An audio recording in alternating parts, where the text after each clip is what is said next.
Hello' everyone, মোৰ অন্য এটি নতুন ভিডিঅ'লৈ আপোনালোক সকলোকে স্বাগতম জনাইছোঁ। আৰু আজি থাৰ্ড গ্ৰেডৰ এক্সাম আছিল বাবে দিনৰ দিনটো নেটটো কাটি থৈছিলে।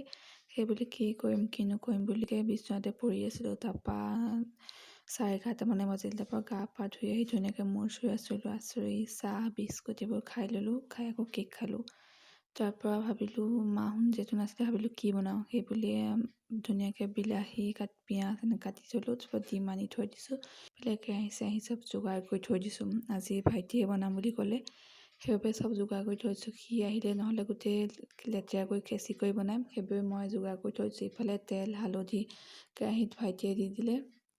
তাৰপৰা ভাত ভাজি বনোৱা হৈছিল, যিহেতু পোলাও বুলি নহয়, ভাত আছিল দিনৰ ৰাতিপুৱাৰে, সেইখিনিকে ভাত ভাজি দি দিয়া হ'ল।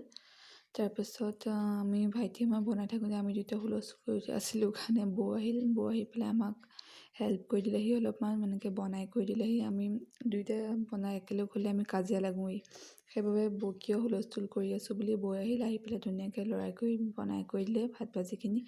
ইফালে ভাইটিয়ে ধুনীয়াকৈ বাঢ়িলে কৰিলে দুইটালৈকে সমানে বাঢ়ি কৰি তাতে পিঁয়াজ অকণ কাটি ল'লোঁ, বাটাৰ অকণ লৈ ল'লোঁ, লৈ পেলাই এনেকৈ খালোঁ। খুব ধুনীয়া হৈছিল। আৰু আজি ভিডিঅ'টো ইমানেই, আৰু ভিডিঅ'টো চাই কেনেকুৱা পালে জনাব।